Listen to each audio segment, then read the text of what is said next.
शिव जी का सच्चा भक्त कौन है? एक शिव भक्त की कहानी। शिव जी के सच्चे भक्त हो तो कथा को पूरा सुने, शुभ होगा। एक नगर में भगवान शिव का एक भव्य मंदिर था, जहां हर वर्ष दूर दूर से भक्त जन शिव जी के दर्शन के लिए आते रहते थे। श्रावण का महीना था। दूर दूर से कांवड़िए कांवड़ लेकर भगवान शिव को जलाभिषेक करने आए हुए थे। मंदिर का परिसर भक्तों की भीड़ से भरा हुआ था। तभी अचानक आकाश में बिजलियां हुई और सोने का एक थाल उतरा। उसी के साथ एक भविष्यवाणी हुई कि जो कोई भगवान शंकर का सच्चा भक्त और प्रेमी होगा उसी को ये थाल मिलेगा। भविष्यवाणी। मंदिर के परिसर में उपस्थित सभी लोगों ने ये भविष्यवाणी सुनी। धीरे धीरे सभी इकट्ठे हो गए। जो लोग मंदिर की व्यवस्था देखते थे, उन्हें तो पूरा विश्वास था कि यह थाल हमें मिलेगा, इसलिए वे सबसे आगे जाकर खड़े हो गए।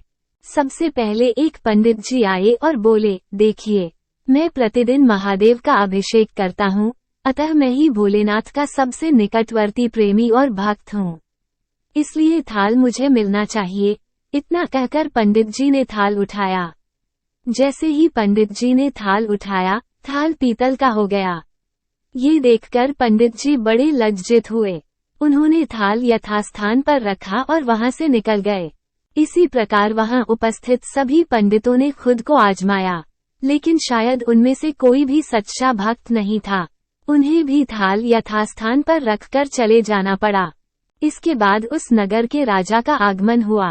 राजा साहब आगे आए और बोले, मैंने महादेव के मंदिर में बड़ी भारी दान दक्षिणा दी है, इसलिए ये थाल मुझे मिलना चाहिए। इतना कहकर राजा साहब आगे बढ़े और थाल उठाया। जैसे ही राजा ने थाल उठाया, थाल तांबे का हो गया। ये देखकर महाराज भी लज्जित हुए और थाल यथास्थान रखकर एक तरफ खड़े हो गए। इसके बाद इसी तरह एक से बढ़कर एक दानी, महात्मा और भक्त पधारे और थाल उठाया, लेकिन किसी के हाथ में कुछ और किसी के हाथ में कुछ हो गया, लेकिन सोने का नहीं रहा। तब लोगों को पता चला कि हम में से कोई भी महादेव का सच्चा भक्त नहीं है। उसी समय एक किसान का आगमन हुआ। वो बेचारा महीनों बाद आज चातुर्मास के सोमवार के शुभ अवसर पर शिव जी के दर्शन करने आया था। गरीबी और गृहस्थी के बोझ तले दबा दिन रात खेतों में मेहनत मजदूरी करके अपना और अपने परिवार का गुजारा करता था। अभी रास्ते में आ ही रहा था कि कोई भिखारी मिल गया और कुछ खाने को मांगने लगा। इस किसान को दया आ गई। अपने खाने के लिए जो खाना लाया था वो उसने उस भिखारी को दे दिया। थाल के बारे में इसने भी सुना था, लेकिन इसने उस ओर कोई ध्यान ही नहीं दिया।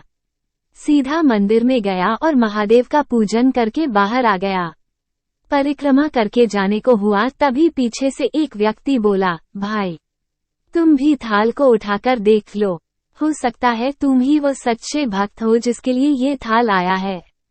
किसान को लगा वो व्यक्ति उसका मजाक बना रहा है।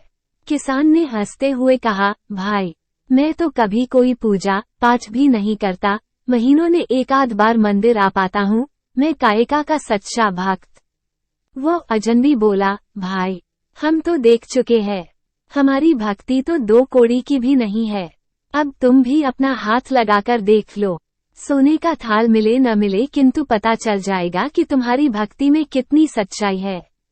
लोगों के बहुत आग्रह करने पर आखिर उस भोले भाले किसान ने जाकर थाल उठा ही लिया। जैसे ही उसने थाल उठाया, लोगों के आश्चर्य का ठिकाना नहीं रहा। सोने का थाल रोशनी से चमचमाने लगा। ये देख सब लोगों में खुशियों की लहर दौड़ गई।